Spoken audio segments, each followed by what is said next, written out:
우리는 지금 바울의 전도 여행을 자세히 기록한 사도행전의 중간 부분을 살펴보고 있습니다.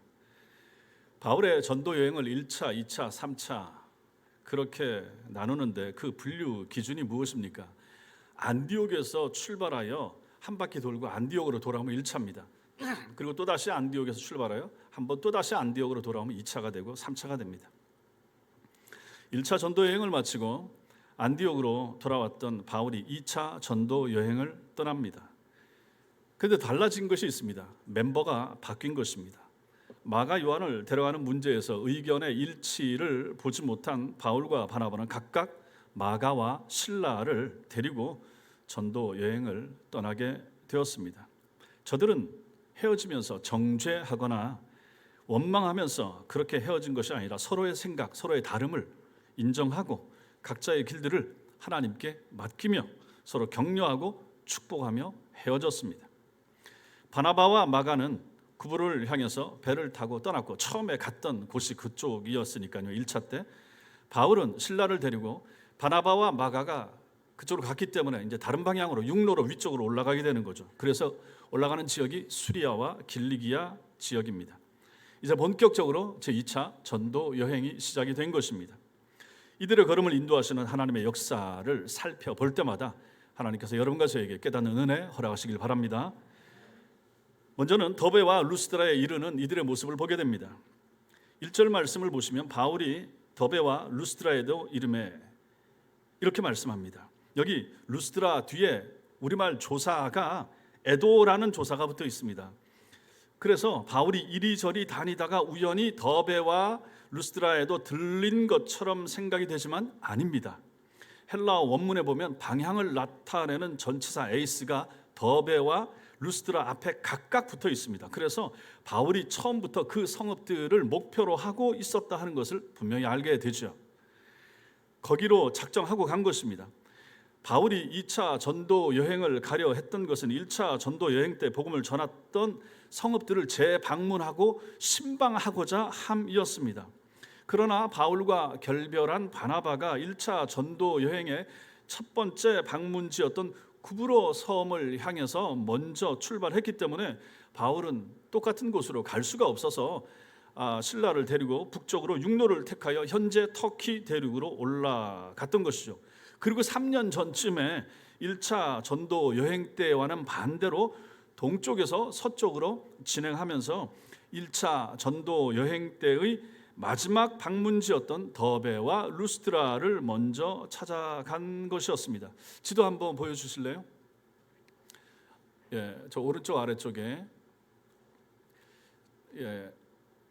확대. 네, 저기서 저 위쪽에 이제 안디옥이 있죠. 안디옥에서 저 위로 올라가는 쪽 저기가 이제 수리아와 길리기아 쪽이죠. 저기서 이제 가는데 맨 바깥에 있는 쪽이 여러분들에게 잘 안 보이실 수 있는데 더베에서 더 왼쪽으로 서쪽으로 가면 거기 루스드라에서 위로 올라가면 이고니온에서 왼쪽으로 가면 이제 비스디아 안디옥, 비스디아 도에 있는 안디옥, 저쪽에는 수리아 도에 있는 안디옥 이렇게 되는 거죠. 저렇게 해서 이제 저 전도 여행지가 가게 되는 것입니다. 이제 다음 주에는 저 더 왼쪽으로 가게 되고 마침내 유럽 지금의 마케도니아 있는 쪽으로 건너가는 것을 이제 다음 주부터 살펴보게 될 것입니다. 그래서 저 지금 눈에 보이는 가운데 쪽 저기가 이제 아시아라고 부릅니다. 우리는 아시아라고 생각하면 우리 동부가 일본, 우리 한국까지 다 포함되지만 저 지역에서는 저 지역의 도가 저 가운데 보시면 저 아시아라고 있습니다. 아무튼 이제 이런 부분들을 앞으로 이제 살펴보게 될 텐데, 그러니까 지금 가는 2차 가는 것은 육로로 가기 때문에 1차 때 갔던 방향하고 약간 달라졌다 하는 것입니다. 1차 때 맨 나중에 갔던 곳이 더베인데 지금은 더베를 제일 먼저 가게 되는 거죠. 육로로 해서 위쪽으로 가게 되니까 더베, 루스드라 지금 이렇게 가게 된 것입니다. 근데 성도 여러분, 루스드라가 어떤 곳입니까? 여기에 사도행전 14장 설교할 때 제가 말씀을 드렸습니다. 사도행전 한번 앞에 보십시오. 사도행전 14장 8절 성경 넘기셔서 사도행전 14장 8절 거기 같이 읽겠습니다. 시작. 루스드라에 발을 쓰지 못하는 한 사람이 앉아 있는데 나면서 걷지 못하게 되어 걸어본 적이 없는 자라. 여기 발을 쓰지 못하는 사람, 즉 안진뱅이를 주님의 능력으로 바울이 여기서 고쳐주게 됩니다. 이것을 본 루스드라 사람들이 깜짝 놀라게 되죠. 거기 전도 여행을 온 바울과 바나바, 그들이 지금 기도를 해서 이 안진뱅이를 고쳐주니까 깜짝 놀란 거죠. 그래서 이 사람들, 그 지역에 있는 사람들이 어떻게 생각을 합니까? 야, 우리가 믿는 제우스와 헤르메스가 이 두 사람의 모습으로 우리 가운데 오셨다, 이렇게 생각하게 된 거예요. 그래서 바나바를 제우스라고, 그 다음에 바울을 대변인 역할을 하니까 이 헤르메스라고 하면서 축혀 세우고 그 앞에 엎드려 절을 하고 경배하려고 했는데 바울이 깜짝 놀라면서 막는 거죠. 우리는 신이 아니라 신이 아니라. 이런 일이 거기서 생겼다 하는 것입니다. 근데 이게 달라집니다. 잠시 후에 상황이 바뀌게 되는 거죠. 비시디아 안디옥과 이고니온에서부터 그때 이미 그 지역에서 복음을 전하고 왔던 바울이 여기 온 걸 그 지역 사람들이 씩씩거리면서 싫어했죠. 그래서 이 사람들이 지금 여기 루스드라 와 있는 걸 알고 그 이고니온과 비시디아에서 사람들이, 유대인들이 와서 바울을 죽이겠다고 여기까지 쫓아온 것입니다. 쫓아와서 루스드라 사람들을 설득한 거죠. 이 사람들아, 이 두 사람이 좋은 사람이 아니라고 하면서 우리 유대교회는 아주 해악을 끼치는 나쁜 사람이라고 하면서 그들을 모략을 하는 거죠. 그래서 선동을 하고, 그러니까 루스드라 사람들이 넘어갑니다. 넘어가서 뭘 합니까? 돌을 들어서 같이 던져서 바울을 향하여 던져서 돌 팔매질을 해대는 거죠. 사람들은 피투성이가 되어서 기절한 바울을 너무 많이 맞아서 피를 많이 흘리고 있으니까 죽었다고 생각한 거죠. 그래서 이 사람을 질질질 끌고 성 밖으로 나가서 내팽겨서 버렸습니다. 그런데 죽은 것이 아니었습니다. 잠시 후에 시간이 좀 흐른 다음에 바울이 정신을 차렸습니다. 그래서 돌에 터지고 찢어진 몸의 상처를 치료할 겨를도 없이 일어나서 1차 전도 여행의 마지막 방문지였던 더베를 찾아가게 되는 거죠. 그리고 그곳에서 복음을 전해서 많은 사람을 제자로 삼았다. 이것이 사도행전 14장 21절 보십시오. 21절, 19절부터 보시면 그들이 돌로 바울을 쳐서 죽은 줄로 알고 시외로 끌어내치니라. 20절에 제자들이 둘러섰을 때 바울이 일어나 그 성에 들어갔다가 툴툴 털고 일어나서 이튿날 바나바와 함께 마지막 목표지 더베로 가서 21절에 복음을 그 성에서 전하여 많은 사람을 제자로 삼고 루스드라와 이고니온과 안디옥으로 다시 돌아가는 바울의 모습을 보는 것입니다. 1차 전도 여행 때 바로 앞에서 돌을 그렇게 맞고 피투성이 되었던 그곳을 다시 찾아가고 있는 바울과 바나바의 모습을 보는 것입니다. 근데 그것이 이제 한 3년 전쯤에 있었던 일이죠. 이제 3년이 지난 다음에 다시 2차 전도 여행을 시작하면서 바울은 그 더베와 루스드라를 다시 찾아간 것입니다. 말씀드린 대로 이 루스드라는 한 3년 전쯤에 그렇게 돌에 맞아서 거의 죽을 뻔했던 곳이 바로 그곳입니다. 그때 거기서 돌을 던졌던 사람들이 3년 지났다고 해서 다 어디 갔겠습니까? 여전히 거기 있었겠죠. 그 사람들이 여전히 있죠. 작은 빌미라도 잡히기만 하면 그 사람들은 또다시 바울에게 이전처럼 죽음의 돌 팔매질을 퍼부을 수도 있는 사람들이 여전히 루스드라에 살고 있었다 하는 것입니다. 그런데 바울은 그곳을 찾아가고 있는 것입니다. 극심한 고통을 겪고 난 후에 그 고통의 상황과 비슷한 상황 앞에서 갑자기 불안과 심한 두려움을 느끼는 현상을 가지고 공황장애라 이렇게 부릅니다.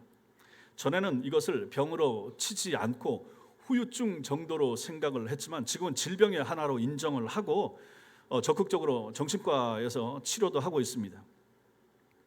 바울에게 있어서 루스드라에서 돌에 맞은 경험, 이것은 공황장애를 일으킬 만한 그러한 기억이었을 것입니다. 돌에 맞는 거, 돌에 맞아서 다른 사람들이 보기에 거의 죽었다고 생각할 정도로 맞았으니 얼마나 심한 고통과 아픔이 있었겠습니까? 그런데 그곳을 3년이 지난 다음에 다시 찾아갑니다. 그렇다면 바울에겐 어떤 마음이 있습니까? 공황장애 같은 것이 없었다 하는 것입니다.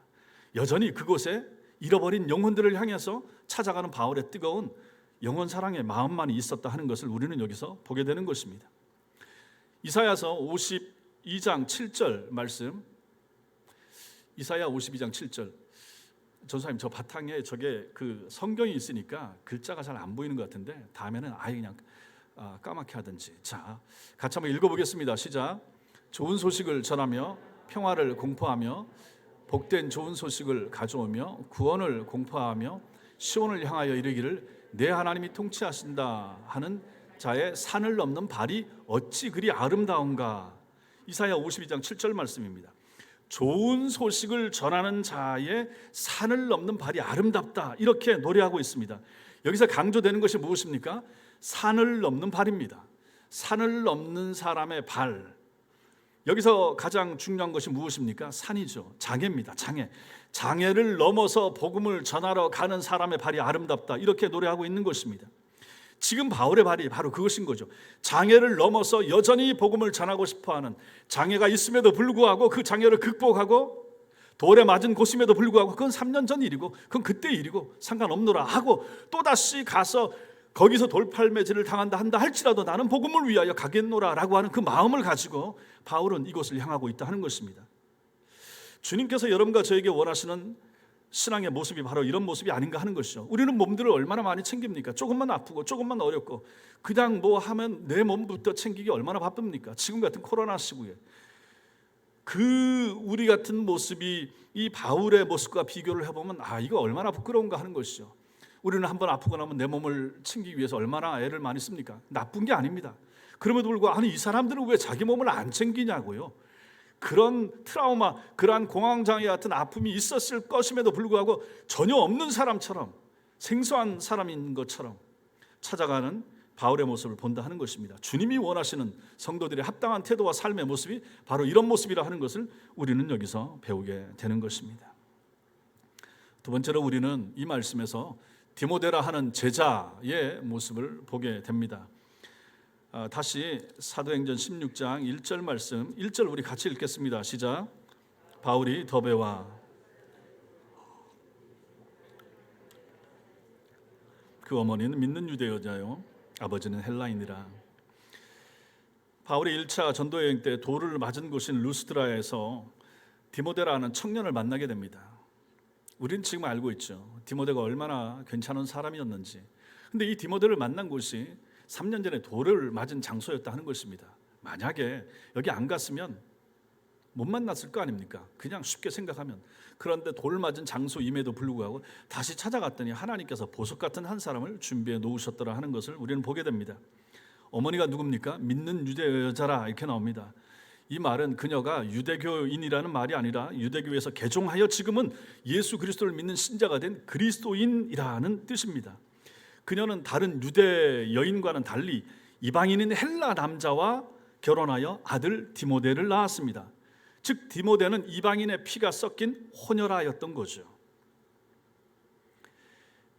유대인들은 모계사회 아닙니까? 어머니가 유대인이면 유대인으로 치는 거죠. 그래서 지금 아버지가 헬라인임에도 불구하고 유대인으로 간주가 되는 거죠. 그런데 아버지가 막았겠지. 어렸을 때 할례 주려고 하는 것을 막은 거죠. 아버지는 이방인이니까 그 어린애한테 그 무슨 고통을 주냐고 이랬을 수 있습니다. 그래서 우리가 뒤에서 보겠지만 디모데는 유대인임에도 불구하고 아버지가 헬라인이었기 때문에 그때까지 할례를 받지 않은 유대인으로 살아가고 있었다 하는 것입니다. 3절에 의하면 바울은 루스드라를 떠나면서 디모데를 자신의 전도팀의 한 사람으로 멤버로 데리고 가게 되는데 학자들은 이때 디모데의 나이를 18살 정도로 봅니다. 오늘날 청소년에 해당하는 그러한 나이의 디모데를 1절에서 뭐라고 말합니까? 제자라고 소개합니다. 오늘날 우리는 하도 제자라는 말을 너무 많이 쉽게 들어서 그렇지 이 제자가 얼마나 깊고 중요한 의미를 가지고 있는지 놓칠 때가 많을 것입니다. 이 제자는 누구의 제자입니까? 당연히 예수 그리스도의 제자입니다. 우리말로 디모데가 있으니 이렇게 표현이 되고 있는데 디모데라 하는 제자가 있으니 여기 있으니로 번역된 헬라어가 미완료형으로 이것은 반복을 나타냅니다. 디모데가 한순간에만 예수님의 제자로 있었던 것이 아니라 계속 그 전부터 오늘도 제자, 어제도 제자, 내일도 제자 이렇게 살았다 하는 것입니다. 쭉 예수님의 제자로 살아왔다는 거죠. 그것을 아는 누가가 성경을 기록할 때 제자가 있으니 디모데라고 하는 제자가 있으니 이렇게 표현한 것입니다. 그리고 2절에서는 그가 루스드라와 이고니온에 있는 형제들에게 칭찬을 받았다 이렇게 말합니다. 디모데는 자신의 고향 루스드라뿐만 아니라 루스드라에서 100리 이상 떨어진 45km 떨어진 이고니온 사람들로부터 칭찬을 받았습니다. 여기 칭찬받다라고 하는 동사도 미완료형으로 쓰이고 있습니다. 헬라어에서 미완료형은 반복을 나타냅니다. 계속 칭찬받은 거죠. 한 번, 두 번 칭찬받은 것이 아니라 하는 것입니다. 18살의 청소년이 계속해서 제자로 살고 계속해서 칭찬받고 살고 있었다. 아니, 그 나이에 얼마나 참 반듯하게 예수를 잘 믿었길래 성경을 기록하는 누가가 이 성경을 기록하면서 처음으로 디모데의 이름을 나타내서 기록하면서 쓰면서 그가 제자로 살아왔노라, 계속해서 칭찬받았노라, 근처에 있는 사람들로부터, 신자들로부터 계속해서 칭찬받는 사람이 있었으니 그 사람이 바로 디모데라, 이렇게 소개를 하는가 하는 것입니다. 우리는 성경을 너무 쉽게 읽어서는 안 됩니다. 그래서 이런 말 하나하나 찾으려고 하니까 성경이 설교가 길어지게 되고 더 짧게 볼 수밖에 없는데, 아무튼 그렇습니다. 깊은 의미가 담겨 있다 하는 것입니다. 성경학자들은 바울의 1차 전도 여행 때 바울에 의해서 루스드라 들어와서 돌 맞았잖아요. 이때 복음을 전했을 때 그곳에 살던 디모데의 가족들이, 할머니와 어머니까지 그때 예수를 받아들이고 유대교 신자에서 기독교 신자, 예수 그리스도의 신자로 된 것으로 보는 것입니다. 그때 예수 그리스도를 영접한 이후로 디모데는 그 지역에 있는 성도들로부터 칭찬받는 삶을 살아왔던 것입니다. 우리 디모데후서 3장 11절 한번 보겠습니다. 읽겠습니다. 시작. 박해를 받음과 고난과 또한 안디옥과 이고니온과 루스드라에서 당한 일과 어떠한 박해를 받은 것을 내가 과연 보고 알았거냐. 보십시오. 이게 지금 바울이 디모데에게 맨 마지막에 바울이 순교 당하기 전에 마지막으로 유언과 같이 써보낸 편지가 디모데 후서인데 거기서 쓰고 있는 내용입니다. 박해를 받음과 고난과 또한 안디옥과 이고니온과 루스드라에서, 이것은 바울이 내가 1차 전도여행 갈 때 이런 일이 있었다라고 지금 쓰고 있잖아요. 그때 당한 일과 어떠한 박해를 받은 것을 네가 과연 보고 알았거니와, 자기가 바울이 돌 맞아서 피투성이가 되고 질질 끌려나가서 버림받는 것까지 디모데가 봤다는 얘기입니다. 몇 살 때? 이때는 한 3년 전이니까 15살 때쯤 본 거죠. 이것을 지금 얘기하고 있다 하는 것이죠. 그렇다면 그 장면을 본 15살 정도의 디모데는 어떤 마음이 들었겠습니까? 생각을 해보십시오. 그 청소년이 아이고야, 예수 믿으면 큰일 나겠구나, 예수 믿다가 저렇게 죽을 수도 있겠구나, 안 그렇겠습니까? 예수 전하던 바울이 돌 맞아서 거기 죽을 뻔했으니까요. 그렇게 버림받는 것을 보았으니 그 학생 마음에 무슨 마음이 들었겠습니까? 우리 같으면 그렇지 않겠습니까? 그런데 디모데는 그렇지가 않았다 하는 것입니다. 그런 것을 봤음에도 불구하고 더 좋은 신자가 되고 제자가 되고 칭찬받는 사람이 되었다라고 성경은 우리에게 그를 소개해주고 있는 것입니다. 그리스도인으로 산다는 것이 얼마나 위험한지, 얼마나 힘든 삶을 앞으로 살아야 될지를 뼈저리게 그 시간에 느꼈을 것입니다. 그럼에도 그때 복음을 영접한 디모데는 그 이후에 쭉 신실한 주님의 제자로, 그리고 칭찬받는 주님의 사람으로 살아갔던 것입니다. 이 디모데를 누가가 제자라고 소개하고 있습니다. 루스드라는 바울의 고향 다소나 수리아 안디옥처럼 큰 도시가 아니었습니다. 당시 로마 제국 내의 대다수 사람들은 그런 시골 마을이 있는지도 몰랐을 것입니다. 그러나 보잘것없는 시골 마을에 나이 어린 디모데가 예수님의 참된 제자로 살고 있음을 오늘 성경 본문은 정확하게 기록하여 우리에게 전해주고 있습니다. 우리 성경에는 빠져 있지만, 번역이 빠져 있지만 헬라어 원문 성경에는 보라라고 하는, 영어로 behold, 이 감탄사 이두가 그 맨 앞에 붙어 있습니다. 카이 이두 이렇게 시작되고 있죠. 그리고 보라 거기에 디모데라 하는 제자가 있도다. 이거 누구의 말입니까? 누가가 썼지만 하나님의 말씀입니다. 하나님께서 놀라시는 거죠. 보라 거기에, 어디에? 루스드라에. 바울이 3년 전에 돌 맞았던 그곳에, 바울이 3년 전에 복음을 전하고 그 복음을 들었던 사람들 중에 한 사람인 디모데가 보라 거기에 있노라, 하나님의 감격에 찬 그러한 말씀과 소개하는 내용이 그렇게 나타나고 있는 것입니다. 하나님께서 그 어린 디모데의 행동 하나, 말 하나하나를 세밀하게 보고 알고 계셨다 하는 것을 우리는 여기서 보게 됩니다. 예레미야 말씀 1장 5절 한번 보겠습니다. 같이 읽겠습니다. 시작. 내가 너를 모태에 짓기 전에 너를 알았고 내가 배에서 나오기 전에 너를 성별하였고. 보십시오, 성도 여러분, 여러분과 제가 믿어야 될 말씀, 성경 모든 내용이지만 저런 말씀이 여러분과 저에게 분명히 믿어져야 되고, 우리가 저런 말씀에서 우리가 위로를 받아야 됩니다. 내가 너를 모태에 짓기 전에 너를 알았고. 하나님께서 우리를 향하여, 하나님께서 예레미야를 향하여, 하나님께서 디모데를 저렇게 아셨다 하는 것입니다. 디모데 어머니 뱃속에 있을 때부터 하나님은 아셨고 그 전부터 아셨죠. 내가 배에서 나오기 전에 내가 성별 구별, 거룩하게 구별하였고 이렇게 말씀하십니다. 이것은 디모데에게만 해당되겠습니까? 아닙니다. 여러분과 저에게도 다 해당되는 줄 믿으시기 바랍니다. 이것이 신앙이고 이것이 믿음입니다. 이런 믿음이 있으셔야 되는 것입니다. 나는 하나님의 것이다. 내가 아무리 지금의 형편, 지금의 상황, 지금의 모습이 혹시 초라해 보이고 연약해 보이고 그런다 한다 할지라도 나는 하나님의 것이고 하나님이 아시는, 하나님이 생각하셨던, 하나님이 예비하셨던, 하나님이 작정하셨던, 그래서 우리 어머니와 아버지를 통하여 이 땅에 내보낸 정말로 가치롭고 존귀한 존재가 나라는 사실, 이것을 잊어서는 안 될 것입니다. 우리는 결코 우연히 태어난 존재가 아닙니다. 하나님의 계획 따라 이 땅에 보내진 존귀한 하나님의 사람들입니다. 이런 사실을 우리가 안다 그러면 우리에게 말할 수 없는 큰 힘과 용기가 되지 않겠습니까? 디모데에 대한 이런 설명들은 우리에게도 정말로 도전이 돼야 됩니다. 생각을 해보십시오. 20살도 안 되는 젊은 청소년이 얼마나 경건하게 살았으면 그때부터 제자라고 불렸을 것인가. 15살. 지금 생각해보니까 제가 예수 믿었을 때가 15살인 것 같습니다. 근데 저는 그때 그렇게 칭찬받지도 못했고 좋은 성도도 아니었습니다. 근데 그때부터 예수를 믿고 3년이 지났을 때 바울이 2차로 방문했을 때는 정말로 괜찮은, 정말로 전도팀에 함께 합류시켜도 괜찮을 만한 그러한 하나님의 사람이 되었다 하는 것입니다. 그렇다면 여러분과 저는 어떻습니까? 성도 여러분, 그리고 우리 청년 여러분, 우리 학생 여러분, 우리 결단해야 되지 않겠습니까? 지금 결단해야 되지 않겠습니까? 사랑하는 우리 청년 여러분, 여기 우리 청년들, 지금 나이에, 20대의 나이에 하나님 앞에 결단해서 바르게 잘 살아야 되지 않겠습니까? 참 신자답게 정말로 주님의 제자로 살아야 되지 않겠습니까? 무슨 제자 훈련을 받고 무슨 교육을 받아야 됩니까? 예수 그리스도를 영접하고 그 마음에 모신 다음에 무슨 디모데가 그때 제자 교육 받고 무슨 어디 프로그램이 있어서 어디 가서 배워서 이렇게 됐겠습니까? 바울이 전한 하나님의 말씀, 복음을 듣고 예수 그리스도의 고난과 죽으심과 부활과 재림에 대한 말씀을 듣고 마음에 영접한 다음에 그때부터 제자의 삶을 살게 된 거 아니겠습니까? 여러분들은 마찬가지 아닙니까? 지금은 성경도 많이 있죠. 교조도 많죠. 이러한 때 우리가 예수를 믿게 됐으니 얼마나 신실한 하나님의 사람으로 살아야 되겠습니까?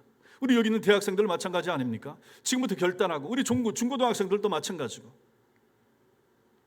주님과 복음 때문에 돌에 맞을 수도 있다. 그 사실까지 생각하면서 우리는 앞으로 신앙생활을 하고 예수 믿는 것이 필요합니다. 앞으로 세상 좋아지지 않습니다. 갈수록 교회는 힘들어질 것입니다. 그런 환경에도 불구하고 우리는 신앙생활을 하는 것이 필요합니다. 정말로 우리가 조금 전에 찬양에서 들었지만 찬양만 그렇게 부르면 뭐합니까? 주 예수 앞에 내 생명 드리리 그러한 노래, 그러한 찬양, 그러한 복음성가만 많이 부르면 뭐합니까? 정말로 그런 상황에 왔을 때 그렇게 목숨을 내놓을 수 있어야 되지 않겠습니까? 러시아가 우크라이나를 쳐들어갔습니다. 신문기사를 좀 봤더니 우크라이나 국경 수비대 13명 끝까지 나는 이 나라 지키겠노라, 러시아 꺼져라. 그리고 거기서 다 죽었다고 합니다. 그 젊은 청년들 조국을 위하여 자기 생명을 바치지 않습니까? 여러분과 저는 어떻습니까? 누구를 위하여, 무엇을 위하여, 어떤 가치를 위하여 목숨을 내놓을 수 있겠습니까? 여러 가지 있을 수 있겠지만 가장 핵심되고 가장 중요한 거, 신자들인 여러분과 저는 예수 그리스도의 이름 때문에 그런 환경이 우리 생애 가운데 일어나지 않을 수 있겠지만 혹시라도 일어난다고 하면 거기에 우리 생명을 드릴 수 있어야 되지 않겠습니까? 혹시라도 기성세대 나이 드신 분들은 그래도 자기 몸 아끼고 챙긴다고 하지만 그래도 젊은 혈기를 가진 청년들이나 학생들은 디모데 같은 때 이런 것을 도전받고 마음에 결단하고 예수를 위해 살기로 작정해야 되지 않겠습니까? 15살에 예수의 손에 붙잡히니까 그의 인생이 얼마나 하나님에 의하여 아름답게 멋지게 쓰임받고 성경 속에 그 이름이 들어가고 복음을 위하여 힘있게 쓰임받는 디모데의 모습을 우리가 2000년이 지난 다음에 보지 않습니까? 이런 걸 생각한다 그러면 우리 교회 청년들이, 우리 교회 학생들이 이러한 믿음과 이러한 도전과 이런 결단을 하게 된다면 얼마나 놀랍고 아름다운 복된 생애가 저들의 생애에 펼쳐질까를 한번 생각을 해보면 참 가슴 벅차지 않습니까? 그러한 자녀를 둔다 그러면 그 부모는 얼마나 기쁘고 즐겁겠습니까? 그러므로 여러분과 저 결단이 필요합니다. 내 생명을 주님께 드리겠습니다. 정말로 내 생명을, 내 생애를, 내 삶을 예수 그리스도와 복음을 위하여 그리고 교회를 위하여 드리겠습니다. 정말로 이렇게 결단하는 신자들이 있어야 되지 않겠습니까? 일제시대에 그리고 공산당이 쳐들어왔을 때도 자기 목숨을 끝까지 복음을 위하여 드렸던 사람, 이런 사람들은 참 신자들 아니었습니까? 그렇지 못한 사람들은 상황에 맞추어서 변절하고 내가 살아 있어야 교회를 지키지. 그런 변절자들은 항상 역사 가운데 있기 마련입니다. 6.25 전쟁 때도 마찬가지고 오늘날 이 시대도 마찬가지입니다. 코로나 시대에도 변절자가 있을 수 있습니다. 그러나 우리는 믿음을 지켜야 됩니다. 내 생명을 하나님이, 교회가, 복음이, 성경이 요구하면 드릴 수 있는 그러한 결단까지 할 수 있어야 되지 않겠습니까? 그 결단을 가장 잘 할 수 있는 나이 10대와 20대, 30대 아니겠습니까? 우리 교회 청년들이 그렇게 되길 바랍니다. 세 번째로 우리는 디모데의 가족들을 좀 볼 필요가 있습니다.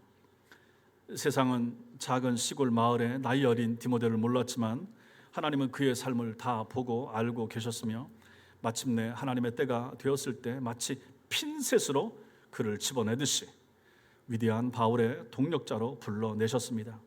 그 이후 사도 바울이 디모데 개인에게 써보낸 편지인 디모데 후서를 통해서 바울은 이렇게 증언하고 있습니다. 디모데 후서 1장 5절 같이 읽겠습니다. 시작. 이는 내 속에 거짓이 없는 믿음이 있음을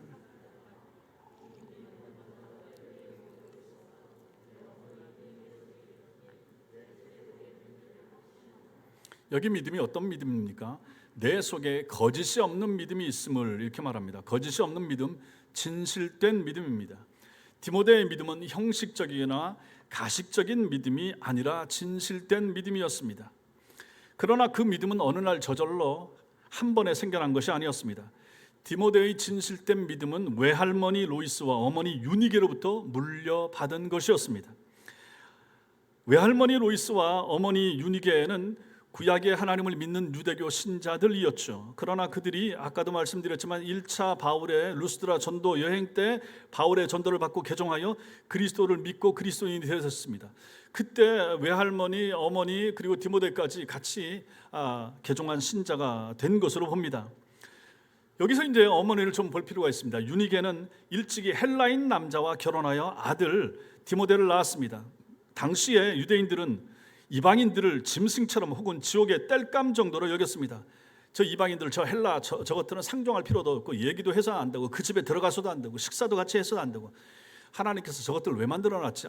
지옥에 땔감이 필요하니까 저것들을 땔감으로 쓰려고 하나님께서 이방인 만드셨다. 이렇게 간주할 정도로 이방인들을 함부로 생각했던 때인데 어찌된 일인지 이 여인이 헬라 남자를 만나서 결혼하게 되고 디모데를 낳은 것입니다. 그럼에도 유대 여인인 유니게가 그 작은 시골 마을에서 이방인 남자와 결혼했다 그러면 유니게에는 그렇게 해야 했던 피치 못할 사정이 있었을 것입니다. 우리는 알 수 없지만.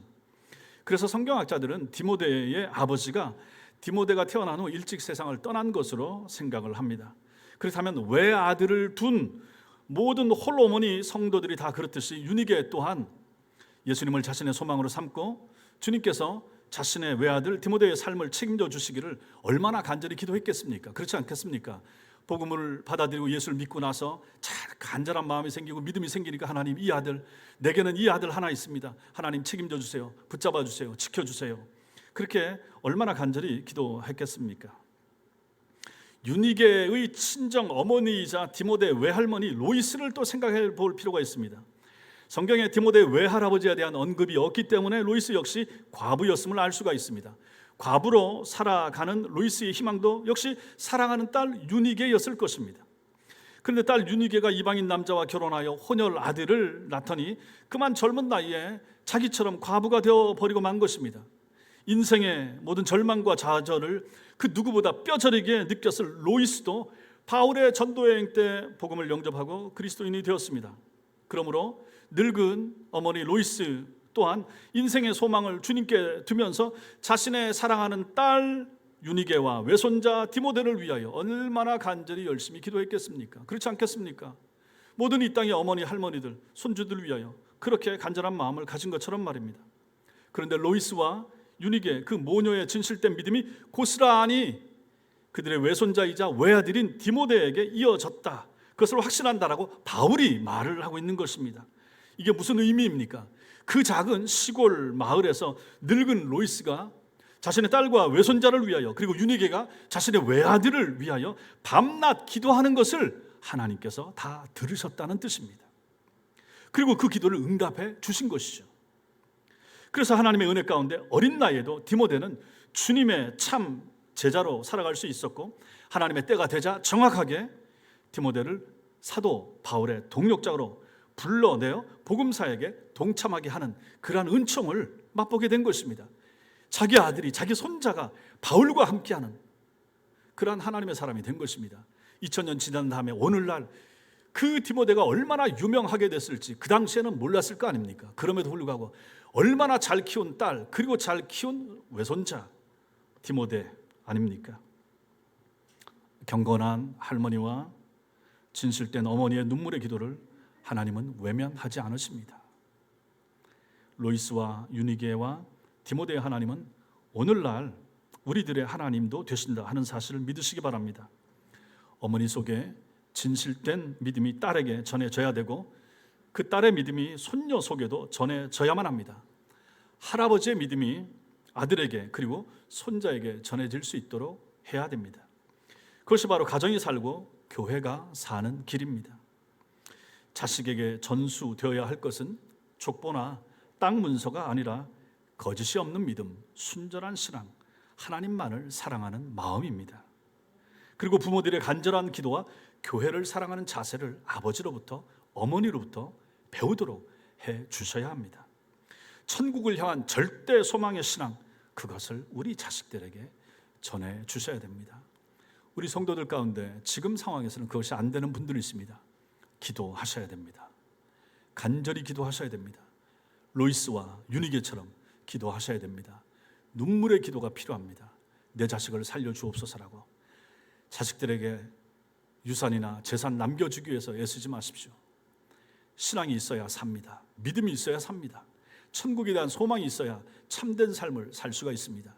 지금보다 20년 후에, 50년 후에 얼마나 더 험악하고 얼마나 더 거칠어진, 얼마나 더 패권주의 국가와 생각도 못한 그러한 일들이 벌어지게 될지 우리는 모르지 않습니까?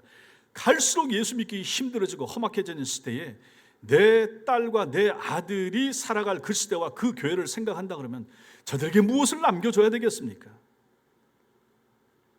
신앙을, 걷어넘는 신앙을, 참된 신앙을 남겨줄 수 있는 여러분과 저 될 수 있게 되길 바랍니다. 마지막으로 우리는 디모데에게 할례를 행하는 모습을 보게 됩니다. 3절 말씀, 3절 같이 읽겠습니다. 시작. 바울이 그를 데리고 떠나고자 할새 그 지역에 있는 유대인으로 말미암아 그를 데려다가 할례를 행하니 이는 그 사람들이 그의 아버지는 헬라인인 줄 다 알미러라. 바울이 디모데를 선교 여행의 동력자로 데리고 가기에 앞서서 그에게 직접 할례를 행했다고 말합니다. 근데 이것은 우리를 당황스럽게 합니다. 우리가 2월 첫째 주, 둘째 주에 걸쳐서 살펴본 내용이 무엇입니까?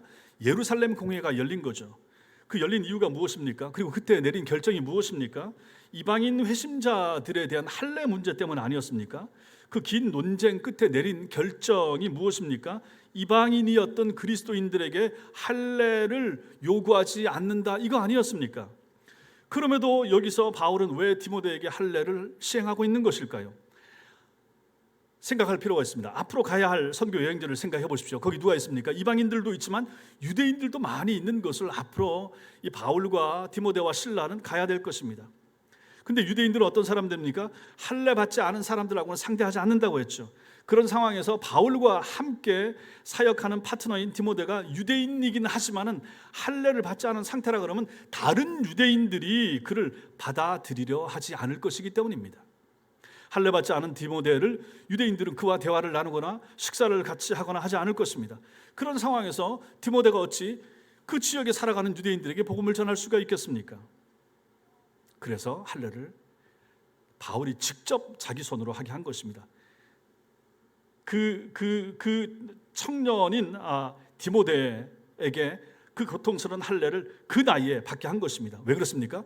효과적인 복음 전도를 위하여, 구원의 조건으로서가 아니라 복음 전파의 방편으로서 디모데에게 할례를 시행하고 있다 하는 것입니다.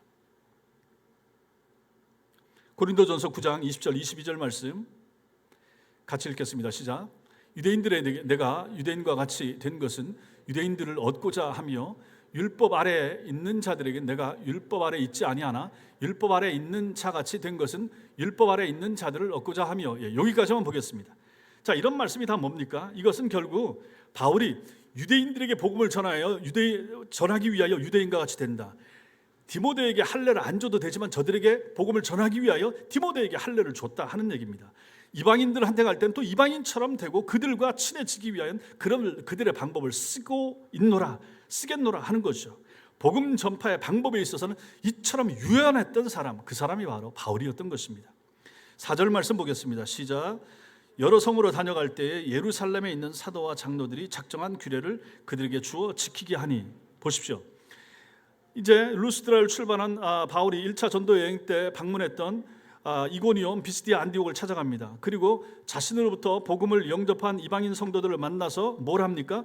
예루살렘의 사도와 장로들이 작정한 규례를 그들에게 지키게 합니다. 이 규례가 뭡니까? 사도행전 15장에 나왔던 그 판결 내용이 되는 거죠. 그게 뭡니까? 이방인 그리스도인들 할례 받을 필요 없다. 그런데 유대인들을 위하여 좀 해줄 것이 있다라고 말하는 거죠. 우상에게 바쳐졌던 음식 먹지 마십시오. 목매어 죽인 고기 먹지 마십시오. 피 먹지 마십시오. 음행 피하십시오. 이것만 잘하면 된다라고 하는 거죠. 이것을 가지고 바울이 그 지역에 다니면서 가르쳤다 하는 것입니다. 예루살렘 총회에서 결정한 내용을 그대로 그 지역에 가서 잘 가르치고 있습니다. 거기서 결정한 내용, 할례 안 받아도 된다.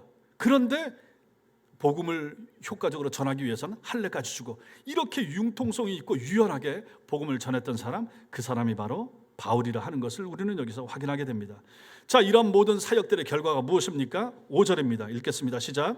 이에 여러 교회가 믿음이 더 굳건해지고 수가 날마다 늘어가니라.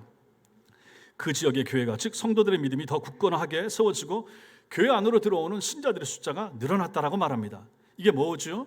질적인 성장과 양적인 성장이 함께 나타났다 하는 것이죠. 교회가 지속적으로 부흥하고 성장한 것입니다. 이게 필요합니다. 우리 교회도 마찬가지입니다. 질적인 성장이 먼저 있어야 됩니다. 말씀을 잘 가르치고 잘 배울 때 그로 말미암아 하나님께서 보내주는 사람들 숫자가 늘어나는 은총도 거기에 나타나게 되는 것입니다. 무조건 숫자만 추구할 그러한 게 아니라 하는 것이죠. 모든 생명체는 성장하기 마련입니다. 하나님의 생명력을 소유한 교회도 마찬가지입니다. 성도들의 신앙이 더 굳건해지면 교인의 수도 늘어나야 되는 거죠. 맨날 모이는 성도들끼리만 모인다고 생각을 해보십시오. 그들끼리 모여서 예배드리고 친교하고 해보십시오. 교인들끼리야 좋을 수 있습니다. 그냥 늘 잘 모이는 사람 8명, 몇 명, 우리 구역 여기 너무 좋아요. 그러니까 우리끼리만 모이겠습니다. 이게 좋겠습니까? 그것은 친목 단체이지 교회는 아닙니다. 그런 교회라면 시간의 흐름과 함께 소멸해 갈 것입니다. 교회는 반드시 재생산이 일어나야 됩니다. 교인의 자녀가 태어나야 되고 새로운 성도가 교회 안으로 들어와야 됩니다. 우리 교회도 성도들의 믿음이 더욱 굳건해지고 성도들의 수가 늘어나는 그러한 교회가 될 수 있게 되길 바랍니다. 사랑하는 성도 여러분, 여러분과 저는 제자입니까? 복음 때문에 수고를 아끼지 않는 참 제자입니까? 하나님이 우리 개개인을 잘 아신다는 사실 믿으십니까? 우리를 위한 놀라운 계획을 하나님이 가지고 계시다 하는 사실을 믿으십니까? 여러분 신앙의 질은 어떻습니까? 정말로 진실된 믿음 가지고 계십니까? 여러분의 신앙은 누구로부터 물려받았습니까? 누구에게서 배운 신앙입니까? 그 믿음을 여러분 자녀들에게 물려주실 수 있겠습니까? 물려줄 만한 믿음을 지금 소유하고 계십니까? 물려주기 위해서 어떤 노력을 기울이고 계십니까? 여러분들은 교회를 사랑하십니까? 교회의 방침과 규정에 잘 협조하고 계십니까? 이 모든 것에 예라고 노력하고 있노라고 대답할 수 있게 되길 바랍니다. 이런 우리 교회가 믿음이 더욱 견고해지길 바라고 하나님께서 수적인 부흥도 우리 교회 위에 날마다 매주마다 허락하시는 그런 은총이 있기를 주님의 이름으로 축원합니다. 기도하겠습니다.